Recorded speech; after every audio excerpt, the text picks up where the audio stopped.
नमस्कार, स्वागत है आप सभी का इंग्लिश न्यूज़पेपर डिस्कशन सेशन में। मैं हूं अभिमन्यु सिंह और आप सभी का मैं स्वागत करता हूं आज के इस सेशन में। तो आज मैंने एक टॉपिक लिया है 15 जुलाई द हिंदू न्यूज़पेपर के सिटी न्यूज़ से। न्यूज़पेपर में बहुत टॉपिक्स होते हैं, बहुत सारे पेजेस होते हैं, जिसमें एक सिटी न्यूज़ करके पेज है, उसी का मैंने टॉपिक एक लिया है, उसी का डिस्कशन में कराने वाला हूं। तो इस डिस्कशन को आप एंड तक जरूर देखें ताकि आपको बहुत सारी चीजें सीखने को मिले। चलिए, तो आज के इस सेशन की मैं शुरुआत करता हूं।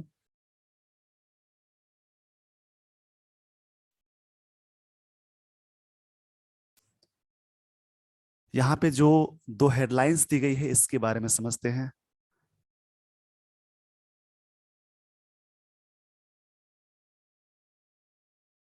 Jahangirpuri clashes continuation. क्लैश का मतलब ये हुआ, जैसे क्लैश, ये बहुत बार वर्ड्स आ चुका है पेपर में, बार बार आते ही रहता है। क्लैश का मतलब होता है स्कर्मिश या डिस्कॉर्ड बोलेंगे, झगड़ा या विवाद। इसका मतलब होता है विवाद या झगड़ा, या विवाद करना या फाइट करना, बहुत सारे मतलब हो सकते हैं इसके। कंटिन्यूएशन का मतलब हुआ जारी है। कंटिन्यूएशन का मतलब ये हुआ जैसे कि कोई भी चीज, समथिंग दैट कंटिन्यूज, यानी कोई भी चीज जारी है उसको बोलते हैं। Of CAA NRC। CAA के बारे में आपने सुना होगा। CAA का मतलब होता है द सिटीजनशिप अमेंडमेंट एक्ट, और NRC का मतलब होता है the national register of citizens. ये प्रोटेस्ट है, इसी के बारे में हंगामा चल रहा था। तो प्रोटेस्ट, इसका मतलब ये होता है, नाउन के सेंस में इसका मतलब होगा एजिटेशन, प्रदर्शन, और वर्ब के सेंस में इसका मतलब होता है प्रदर्शन करना। तो जो भी वर्ड्स आपको मिल रहे हैं उसको समझे और उसको याद करें, क्योंकि बहुत सारे ऐसे वर्ड्स हैं जो डेली बेसिस में आप रीड करेंगे तो आपकी इंग्लिश और भी अच्छी होगी। सेकेंड हेडलाइन दी गई है 45 accused named in case. Case में 45 एक्यूज मतलब जो दोषी है उसका नाम दिया गया। पुलिस से सर्च ऑन फॉर एब्सकॉन्डर्स। एब्सकॉन्डर का मतलब होता है भगोड़ा, जो व्यक्ति कानून से बाहर बचता रहे उसको बोलते हैं। तो इसके लिए एक वर्ड आता है, जैसे आप कह सकते हैं, जैसे एस्केपी हो सकता है। एस्केप मतलब बचना होता है, एस्केपी मतलब भगोड़ा हो सकता है। जो कानून से बचता रहे उसको बोलेंगे। तो जो भी इसमें वर्ड्स आपको मिल रहे हैं उसको याद जरूर करिए, काफी अच्छे वर्ड्स हैं इसमें।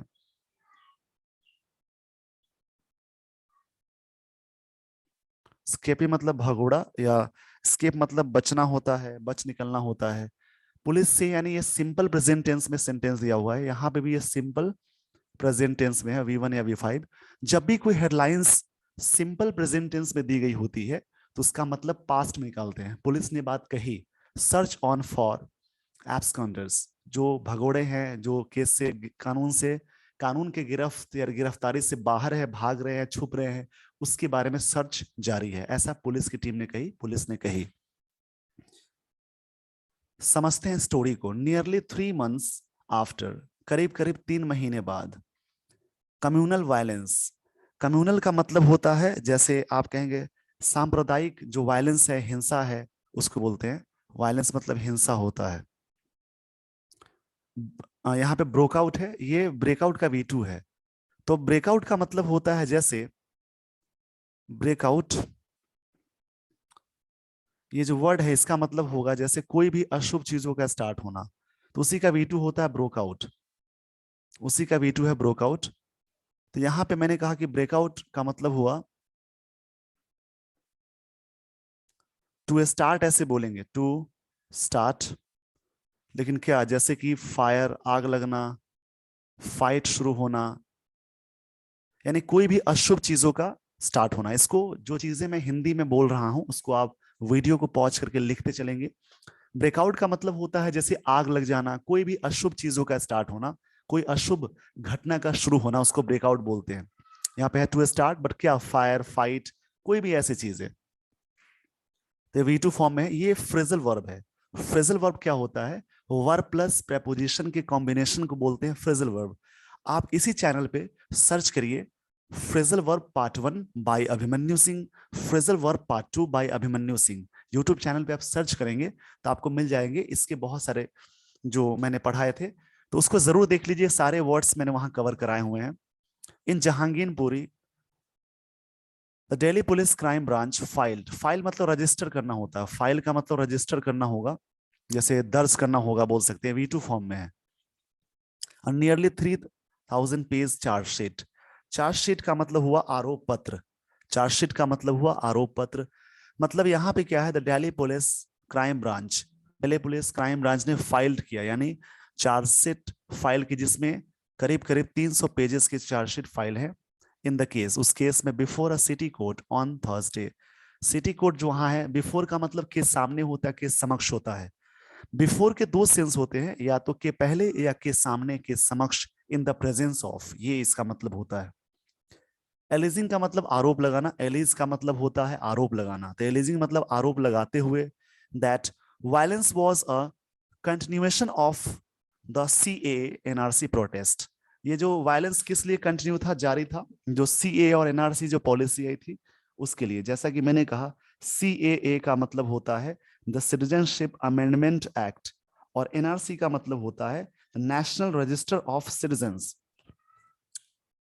ऑफ 2019 एंड 20 इन शाहीन बाग। ये घटना वहां पे हुई थी शाहीन बाग में। And the north east Delhi rights on February 2020, north east में जो दिल्ली में राइट्स यानी जो दंगा हो गया था, वो चीजें वहां हुई थी। तो इस पेज का स्क्रीनशॉट ले लीजिए, इसको आराम से समझिए। इसमें मैक्सिमम टाइम देखे होंगे कि सिंपल पास्ट टेंस का यूज हुआ है, पास्ट कंटिन्यूअस का होता है, पास्ट परफेक्ट टेंस का होता है, एक्टिव पैसिव, ये सारी चीजें, यानी टेंसेस के जो भी एक्टिव पैसिव कॉम्बिनेशन वाले रूल्स होते हैं, वो स्ट्रक्चर्स आपको अच्छे से याद होने चाहिए। तो उसको मैं डेली बेसिस पे डिस्कशन कराता ही हूँ, आप डेली सुनेंगे तो वो सारी चीजें आपकी अच्छी हो जाएंगी। तो इस पेज का स्क्रीनशॉट ले लीजिए। आई होप आपने स्क्रीनशॉट ले लिया होगा। तो मैं आपको लिए चलता हूं अगले स्लाइड की ओर।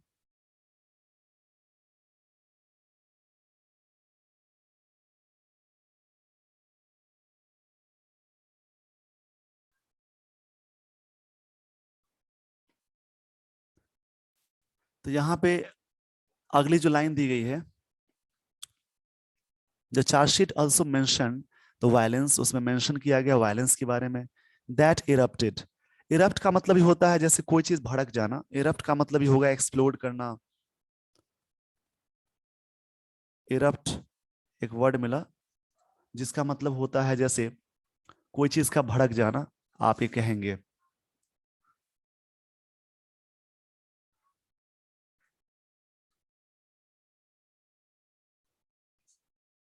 इरप्ट का मतलब होगा जैसे ब्रेकआउट, इसके लिए भी आप यूज कर सकते हैं, कोई भी अशुभ घटना का शुरू होना, या फिर इसके लिए वर्ड आ सकता है जैसे एक्सप्लोड होता है, तो कोई मुद्दा का भड़क जाना बोलेंगे इस प्रकार से, या उखड़ जाना। ऑन रामनवमी ऑन April 10, किसी भी डेट से पहले ऑन लगता है या किसी भी डेज से पहले ऑन लगता है। मतलब जब यहाँ पे लिखा था चार्जशीट ऑल्सो मेंशन, इसमें भी मेंशन किया गया वायलेंस दैट इरप्टेड, दैट यहाँ पे रिलेटिव प्रोनाउन है, इरप्टेड V2 फॉर्म में है। ये सिंपल पास्ट टेंस में यूज हुआ। कब हुआ था? On Ramnavami on April 10 as a trigger for clashes in Jahangirpuri. ये क्लैशेस मतलब जो विवाद हुआ था, यानी क्लैशेस का मतलब मैंने बताया फाइट, डिस्कॉर्ड, झगड़ा या दंगा को बोलेंगे। A total of 37 persons were arrested, arrest का मतलब हुआ अप्रीहेंड करना, अरेस्ट का मतलब होता है, इसका एक सिनोनिम होगा अप्रीहेंड। अप्रीहेंड का मतलब हुआ जैसे कि किसी चीज के बारे में पकड़ना, सीज करना आप कह सकते हैं। तो इसके ये हुए सिनोनिम्स।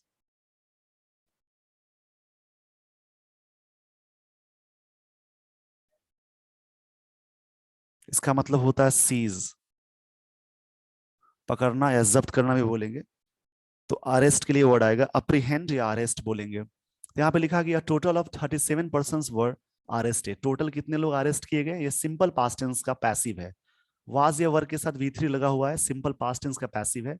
इन कनेक्शन विद लेता है preposition, in connection with violence and 8 accused are currently absconding, जिसमें क्या हुआ, उस कनेक्शन में 37 लोगों को गिरफ्तार किया गया, अप्रीहेंड किया गया, यानी पकड़ा गया, और उस कनेक्शन में, उस जो वायलेंस है उसके संबंधित में, एंड 8 अक्यूज्ड, जो दोषी हैं, अक्यूज्ड का मतलब होगा दोषी, आर करेंटली एब्सकॉन्डिंग, अभी भी भाग रहे हैं, छुप रहे हैं, या कानून से बच रहे हैं, ये बोलेंगे। एब्सकॉन्ड का मतलब होता है एस्केप करना, बचना। प्रोसीडिंग्स अगेंस्ट, प्रोसीडिंग्स का मतलब हुआ कार्यवाही। Those who are at large are underway, वो चीजें वहां पे जारी हैं। द पुलिस सेड, पुलिस ने बात कही, ये V2 फॉर्म में है, सब्जेक्ट V2 यानी सिंपल पास्ट टेंस में हुआ। Two juveniles were also apprehended, two juveniles ये सब्जेक्ट है, वर के साथ V3 आ गया। तो जैसा कि मैंने बताया, अप्रीहेंड का मतलब होता है पकड़ना या अरेस्ट करना, और जुवेनाइल का मतलब होगा, जैसे कि आप कहेंगे जुवेनाइल मतलब टीनेज होता है, जो वर्ड है जुवेनाइल, इसका मतलब होता है टीनेज।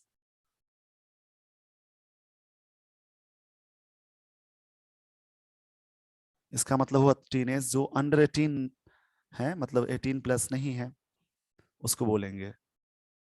तो भारत में टीनेज के लिए अलग कानून है।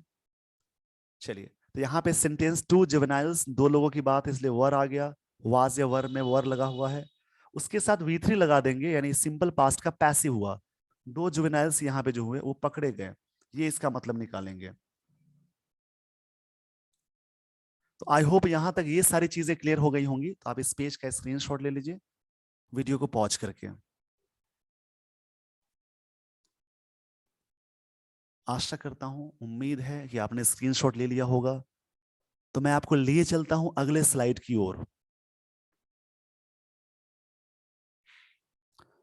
यहां पे बात की जा रही है सीसीटीवी फुटेज, यानी इन इन द चार्जशीट, चार्जशीट में जो आरोप पत्र है उसमें द पुलिस सेड, यानी सब्जेक्ट है V2 आ गया, पुलिस ने कही, दे एनालाइज्ड, पुलिस पब्लिक पीपल हमेशा प्लूरल फॉर्म में होते हैं, तो उसके लिए दे आता है। दे एनालाइज्ड का मतलब ये हुआ, जैसे उन लोगों ने क्या किया, छानबीन किया। एनालाइज्ड यानी V2 फॉर्म में है, एनालाइज्ड का मतलब छानबीन करना। सीसीटीवी फुटेज, फुटेजेस, उन्होंने सीसीटीवी कैमरा के जो फुटेजेस हैं, सीसीटीवी कैमरा के जो फुटेजेस है उसके बारे में उन लोगों ने छानबीन की। ऑफ 28 कैमराज, वहां पे 28 कैमराज में जो भी चीजें पता लगाई जा सकती हैं, of the PWD installed eight Kusal cinema road, इस सिनेमा रोड में इंस्टॉल किया गया था, स्थापित करना होता है। जितने कैमरेज लगे हैं उसमें से 28 कैमराज की छानबीन की गई, जिसमें पुलिस की टीम ने एनालाइज की, यानी पुलिस एनालाइज की, छानबीन करना होता है इसका मतलब। यहाँ पे इस वर्ड का मतलब छानबीन करना होगा। एंड, ये वर्ड यहाँ पे एंड है। And 30 cameras installed around C block in Jahangirpuri, Jahangirpuri में जो ये इतने कैमरेज लगाए गए C ब्लॉक में, स्थापित किए गए, सिंपल पास्ट में है। Around 34 viral videos and 56 videos from the electronic media were collected, यानी यहाँ पे क्या हुआ, 50 यानी 34 वायरल वीडियोस, 34 जो वीडियोस वायरल हो गए, 56 फ्रॉम इलेक्ट्रॉनिक मीडिया, और ये मीडियम का प्लूरल होता है मीडिया। इतने वर कलेक्टेड, यानी वाज वर के साथ ये सब्जेक्ट है प्लूरल, इसलिए यहाँ पे वर लगा। अगर सेंटेंस में वाज या वर के साथ V3 आता है, कलेक्ट का V3 कलेक्टेड होता है, तो समझिए ये सिंपल पास्ट का पैसिव है, यानी इसका मतलब होगा कि viral videos and 56 videos from electronic media, जो भी वीडियोस वायरल हुए या इलेक्ट्रॉनिक मीडियाज के जो वीडियोस थे, वर कलेक्टेड मतलब कलेक्शन किया गया, उसको एकत्रित किया गया, एंड एनालाइज्ड, उसके बारे में छानबीन की गई। द पुलिस सेड, पुलिस ने बात कही। तो इसमें सिंपल पास्ट टेंस के पैसिव का यूज ज्यादा हुआ है, तो इसको आप बार बार देखें, इसको आप आराम से पढ़े, खुद से भी इस प्रकार से कोई भी टॉपिक आप पढ़े। तो इस सेशन में मैं बताता हूं कैसे आपको रीड करना है। तो आप रीडिंग करेंगे, तो इसके अलावा घर पे आप खुद से भी एक टॉपिक पढ़ें। जब आप खुद से भी एक टॉपिक पढ़ेंगे तो आपकी इंग्लिश और भी अच्छी होगी। तो इसी के साथ आज के इस सेशन को मैं इसी पे एंड करना चाहूंगा। अगर आप इस चैनल पे नए हैं तो लाइक, शेयर एंड सब्सक्राइब जरूर कर ले, ताकि जो भी वीडियोस मैं बनाऊं उसका नोटिफिकेशन आप तक पहुंचता रहे। अगर आप इस चैनल पे पुराने हैं तो लाइक एंड शेयर जरूर करें। And with this, everyone, I would like to end this session. Thank you so much for watching this video. Thanks, everyone. See you in next videos with new rules. Thank you so much for watching this video. Thanks, everyone.